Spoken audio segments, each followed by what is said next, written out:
Good morning and welcome to another inspiring episode of the Good Morning Minute, where we start the day with purpose, passion, and a little bit of power. I'm your host, Angelina Mojica, and today's conversation is part of a special series in partnership with the Empower Her Steps virtual conference, a movement rooted in helping the women to rise, heal, and walk boldly into the life God has designed for them. Our mission is simple but powerful, empowering life purpose, because we believe that when a woman finds clarity in her calling, everything changes for her family, her community, and the generations to come. So friends, grab your coffee, take a deep breath, and be ready to get uplifted as we dive into real stories, honest lessons, and bold steps towards purpose with our incredible guest. And our guest today is Mamina. No, I didn't say that right. How do you say your name? Mamina. Mamina. Mamina. Let me retake that and I'll be able to edit that out. And get ready to be uplifted as we dive into real stories, honest lessons, and bold steps towards purpose with our incredible guest, Mamina. And Mamina, thank you so much for joining us today. Namaste, Angelina. Thank you so very much for the opportunity. I'm really very happy to be here. Thank you. Yes, absolutely. And we're happy to have you. And can't wait to start talking about your moment of challenge. But before we do so, I'd like to give you just a minute to introduce yourself.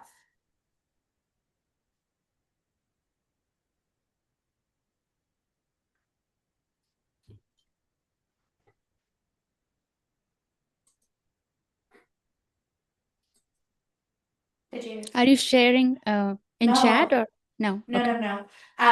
If you'll just take a moment to just say hello and your name, kind of just do a small intro. My introduction? Okay. Yes. Okay. Yes. Okay. Hello, everyone. Namaste. I do namaste because I'm from India. This is my culture. I live in US in North Carolina.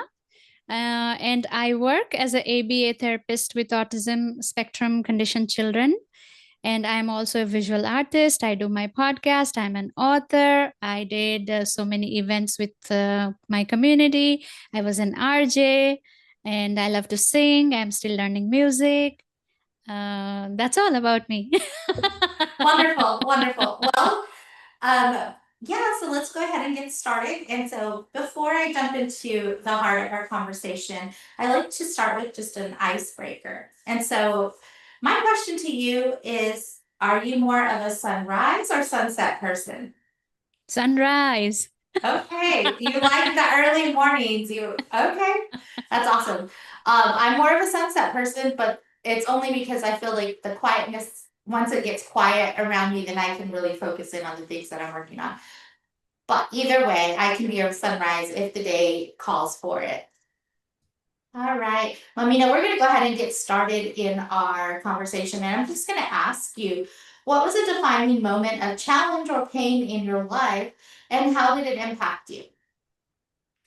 There are so many times that I have felt pain and challenge in my life, but I would like to share one of my experiences of my midlife.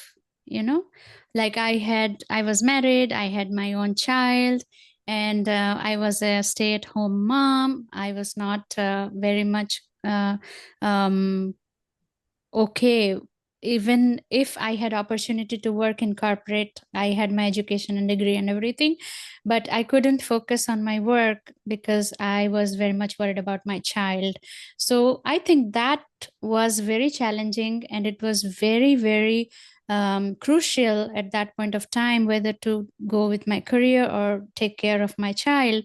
So I think my father helped me bring clarity, and he was like, well, you are a mom now, your first priority is your child, da da da da da da, this is this. And then I'm like, okay, I got my confirmation, I got my validation, I had no more confusion, and I was on it until my son was 9 years old. I was completely stay at home, taking care of my home and everything, doing everything because my husband was also working. So yeah, I was completely lost. my identity as a daughter or as a professional, everything was just dormant, and I was just popping up as mother. Mm. And that's some truth for women that are in motherhood right now, because I remember being a stay-at-home mom for a couple of years. So it was about 7 years that I was a stay-at-home mom when my youngest was born, and my daughter was still a toddler. And I remember turning 30 and going, oh my God, I didn't realize that I would be doing this. I thought I'd be doing something more. Not that motherhood isn't a calling for some, but for me, I felt that there was more that I needed to do in life. So I appreciate the vulnerability and sharing your story, because we wrap up so much of our identity when we have children into motherhood, and then we tend to feel a loss of, the other parts of us that you mentioned lay dormant. So let's talk a little bit about that.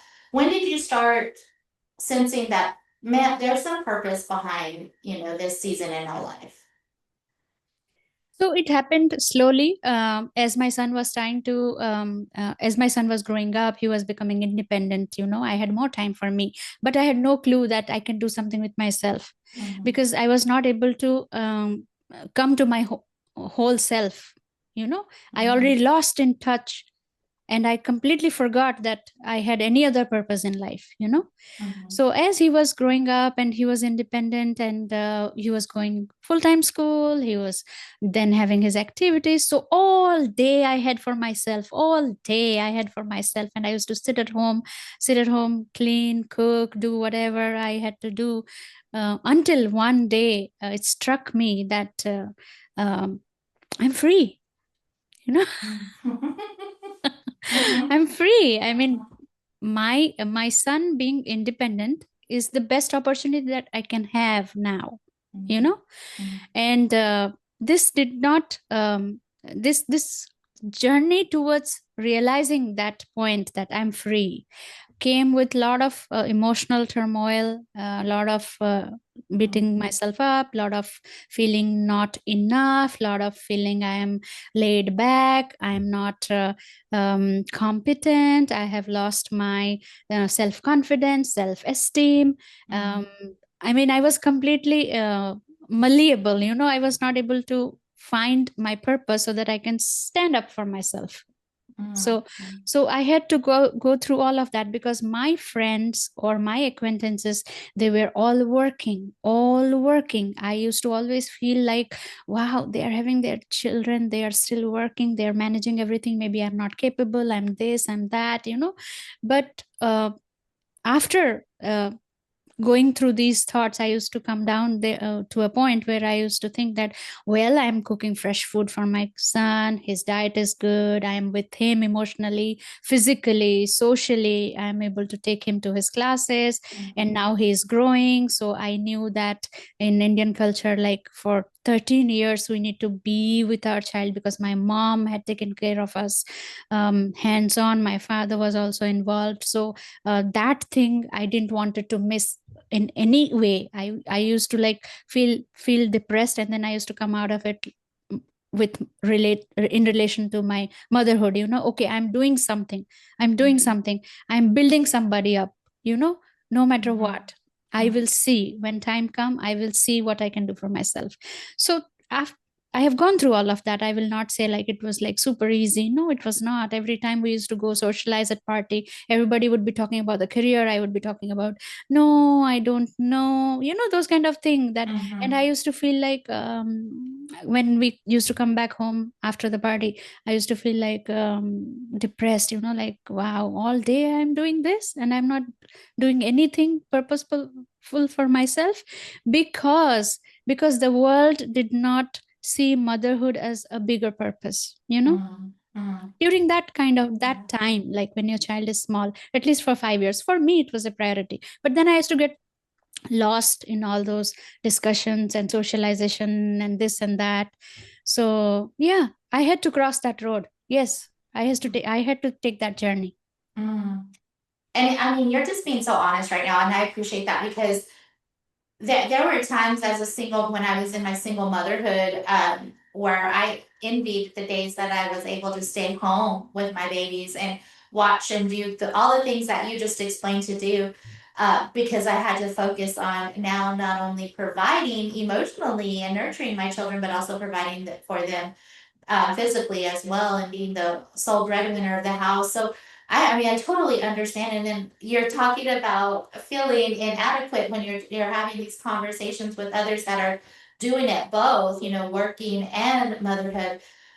But there is in reality there isn't a balance. Like you can't give 100% if you're managing multiple things. And so I'm pretty sure the others probably walked away feeling the same way, going, "Wow, I wish I had time with my babies as much as as much as my friend does," because that's just something I think that many of us as women, especially those in motherhood, kind of feel guilty when we have to kind of pick and choose or do the thing, both things or whatever. Um, so as you're in this season of motherhood and you're kind of just contemplating what the future is going to look like for yourself, what were some things that helped you grow? Yeah. First, it was like I wanted to do something that I liked, Mm, you know, mhm, stepping out of home with a purpose that is very close to my heart. Like I love children, so I wanted to work for them. Even if I had a degree of MBA, I didn't wanted to hustle myself, uh, fitting in the corporate culture. I could strongly stay with whatever I loved and I'm passionate about. And also, when I started to do my early childhood education when in Canada, some of my acquaintances would make fun of me. Look at you, you are an MBA, you are working in a daycare, this, that. I have heard a lot of these opinions, mhm, but still, I used to get driven by this one thought or guidance when I used to sit and pray. I used to feel like I'm doing something very purposeful because I did that for my own child. So I used to always feel like, why can't I do for the other children, because mhm, their mothers are working and I never know what situation they have in the background. So they are working to provide for their children and I am taking care of the children. So that's how my purpose was unfolding. And it used to be very fulfilling. It was challenging also, like to face all of these opinions and still stick to what you want to do. What I wanted to do, I did mhm, it, I did it, I did it again and again, again and again, again and again. Yes. mhm. And I appreciate someone who has that purpose in life to also love other people's children, because I work in the child welfare sector Wow. of social work, and I see what happens when a mother or caregiver isn't able to give appropriate care for their child. They end up in foster care. But then also to work with people like yourself who have a heart to really truly love on someone else's child. I mean, and that does take a calling. That definitely takes a special person, because there are so many people out there that don't do those things, and No, that's right. our children get hurt. So Yeah. I definitely appreciate that for sure. So let's continue walking down this path. So how has your love for your child and for other children kind of shaped who you are today? At the end of the day, every day experience mattered for me. Every day has helped me build myself up, and I was completely astonished and at awe that this is something magical, because I never trained myself to love my child, love others' children Mm, as I love my child. I used to come back home and I used to hug my child and tell him I love you 100 times, hugging him and telling him the stories what used to happen in daycare. And I used to feel very happy that I am able to love other children, and I have no difference in my mind. And I took that as a blessing. I took that as a blessing without thinking anything, that kept me out of guilt, because I would come home and then I am dedicated as a mother to my son. I would cook for him, I would feed him. I'm there for you. I'm done with my work. Now I'm there for you. So I used to that brought me balance by being present in my work 100%. I used to come back home and be present with my son for 100%. So that was the balance. When I'm at work, I'm there for other children. They are other children, but I am not making that difference. They are definitely biologically, physically, they're others children, but my love is, there's no difference. Like, I cannot feel myself any different when I'm loving them and when I'm loving my son. When I go to work, I love them. When I come back home, I thank God that my day went well. I could love them, and now I'm back to my child. So that was my strength, biggest strength. And that is a blessing. That is not something I had to work on, or I had to prepare myself, or I was just there. I was just there, present. Yes. Oh, that's so beautiful. It really is. Again, just kind of you talk about it being a blessing, because it absolutely is. It is a blessing to have a gift to want to unconditionally love another person's child, and be able to work with them in the capacity that you do. That's important, because I know, as a single mother, when I would leave my children at daycare or at school, I would just pray over them and hope that there was someone like you in their path, so that they would be protected from the harms that the world Yes. brings. And so it's such a special calling, and special purpose for someone to step in that role, and truly be genuine in it. Yes. I've met the other time where there's alternative motives, and things like that. And it's just such a blessing to see someone that is 100% genuine in their efforts to care for children. So this was a journey to get you to this place of, in a professional setting, working with children, and you had decisions to make, I'm sure. So what were some of those decisions? Like, how did you realize this is what I want to do? Yeah, that's a good question. Actually, I was working as a preschool teacher, and I used to feel very overwhelmed by the end of the day, because there used to be 17 kids in one classroom and one teacher, and it used to always be understaffed and so much stress. Um, because we had at least 2 to 3 children in the classroom who had behaviors, who were under this spectrum of autism. So later I learned about it. So what happened is, like, in my class, I had one child who was very aggressive physically. He would come to the classroom, he would climb in the furniture, he would push the furniture away, throw the chair and stuff like that. So what used to happen to me is, like, if I can take care of that one child, my classroom will be all fine. Like 15 children, 16 children, they are okay. Like that one child, my safety lies in taking care of that one child, so that my other 16 children are doing fine. So I used to completely get drawn to him, and he was also able to comply with whatever I was saying. I used to ask him, like, what do you need? Tell me so that I can help you. So he actually he came as a light to my life, basically. I started to get drawn to him, and one of my friend who was visiting my classroom as a therapist to him, that same child.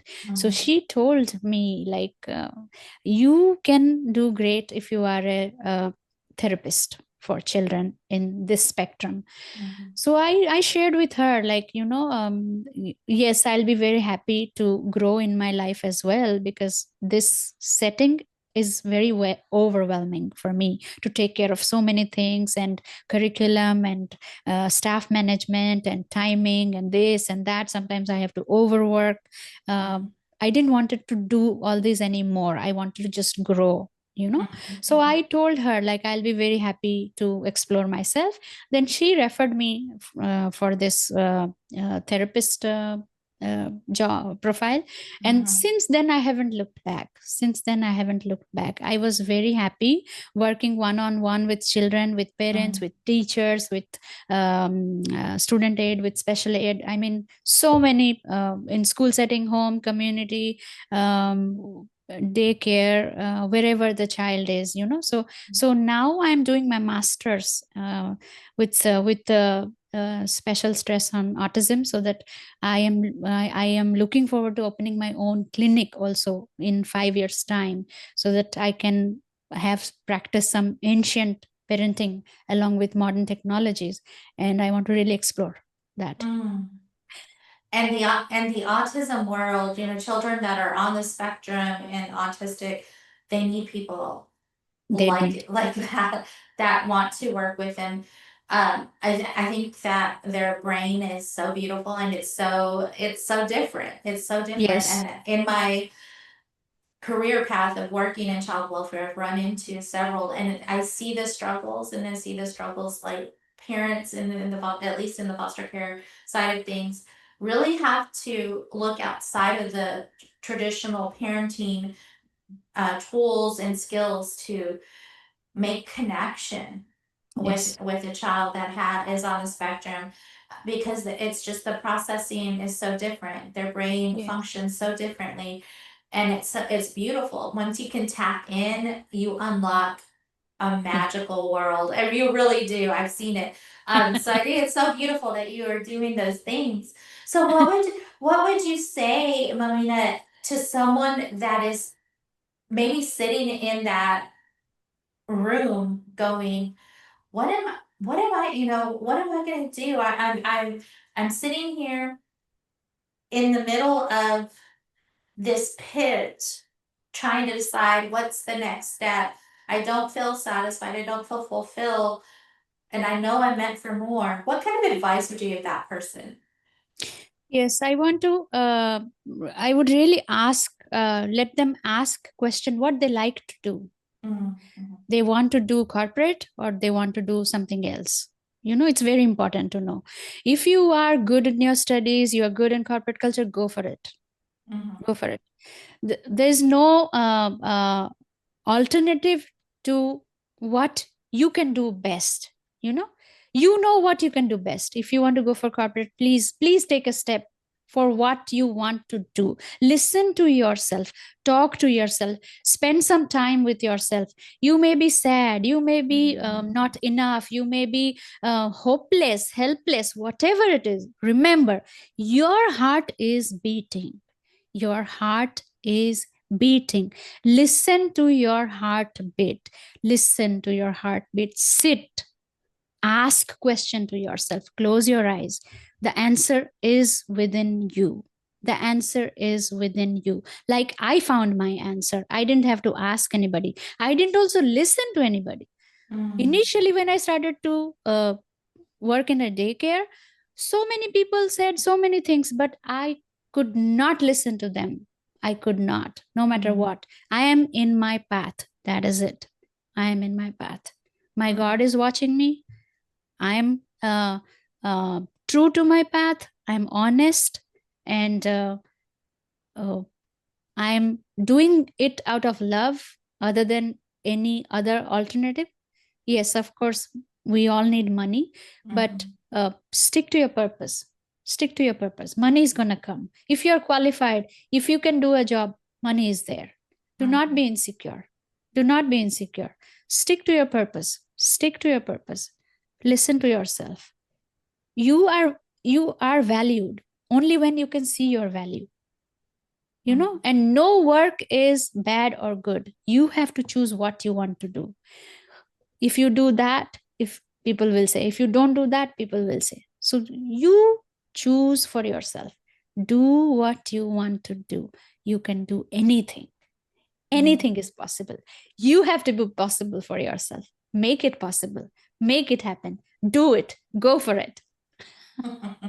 I love the enthusiasm behind what the advice you're giving, but you're not the first to sit here and say, come to yourself. Like, take time to reflect, take time to evaluate where your passions lie, what makes you happy. What is the thing that makes you smile? What did you want to do as a child?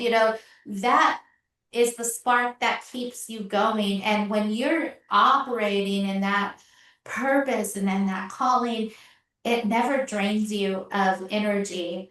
You're able to continue to do these things because it's purposeful, it's intentional, your heart is behind it. And so it's a constant flow of filling your cup so you never lose the energy or anything like that. So such a good advice and such enthusiasm behind it. I love it. So Mamina, what is living with purpose look like for you now? Um, I'm happy.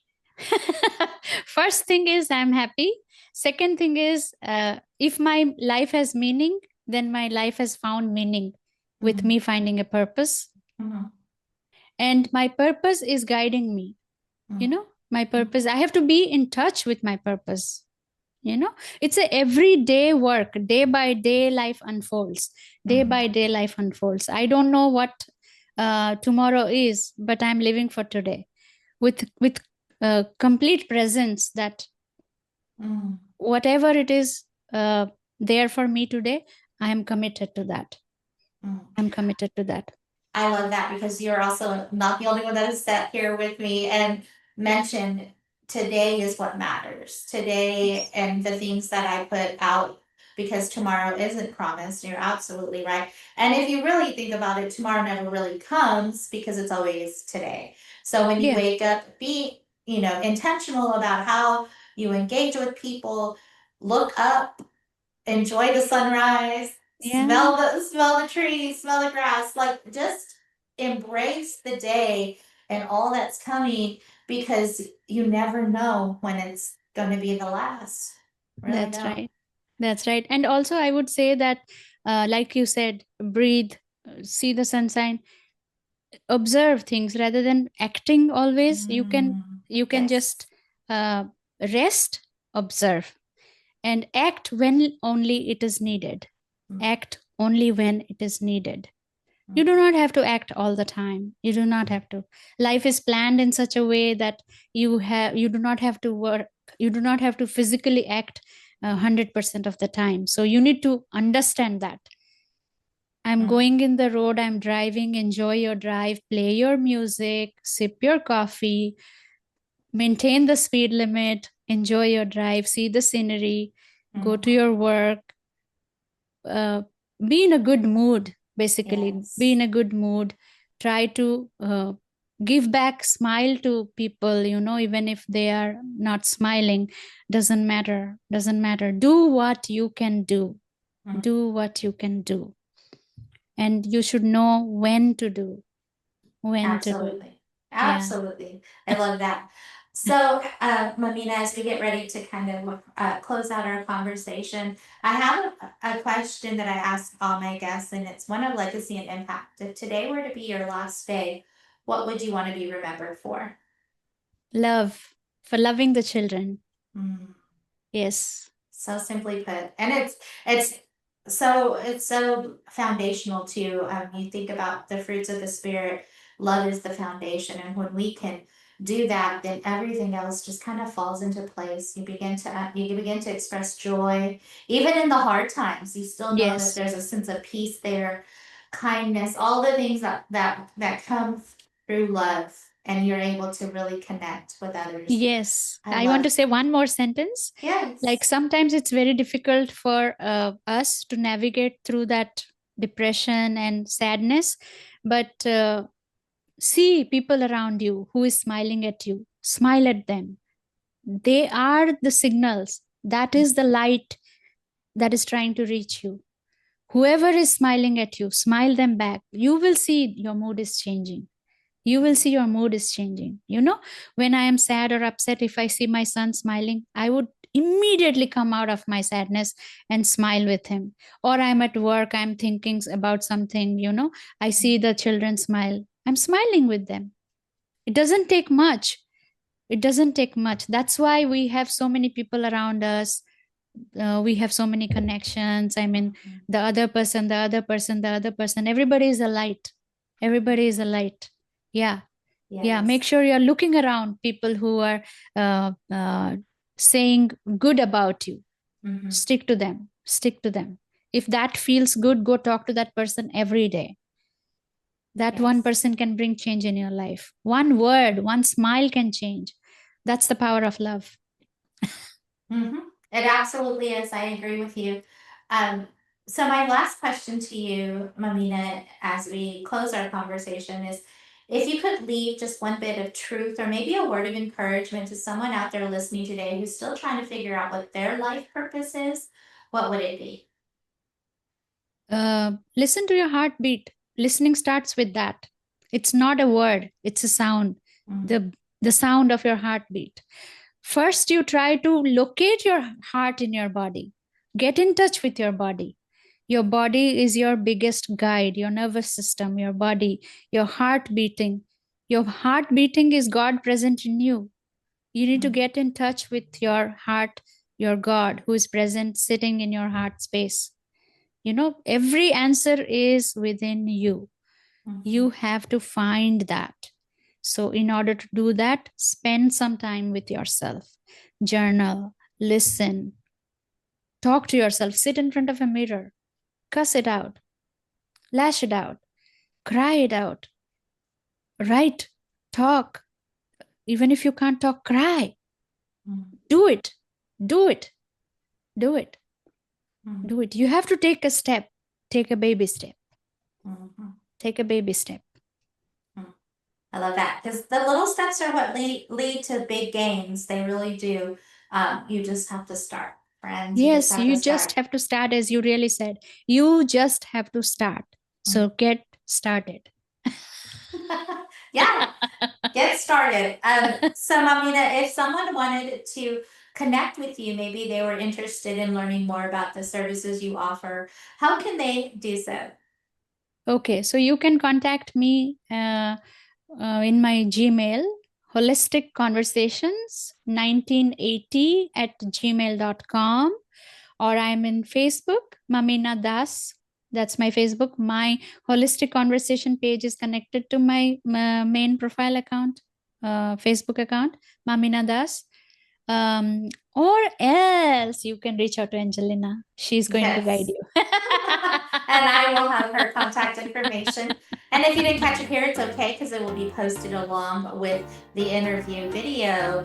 So, friends, I just want to say thank you, Mamina, for sharing your heart, your story, and your light with us today. Conversations like this remind us that purpose isn't about perfection, it's about showing up, growing through the things that we go through, and understanding every step matters. Here at the Good Morning Minute and through the Empowering Her Steps movement, we believe every woman has a calling worth discovering and a voice worth using. So wherever you are today, friends, remember your purpose is powerful and you're not walking alone. So until next time, keep rising, keep trusting, and keep walking boldly into the life God has designed for you. I'm Angelina, your life coach, sending you much love, much peace, many blessings.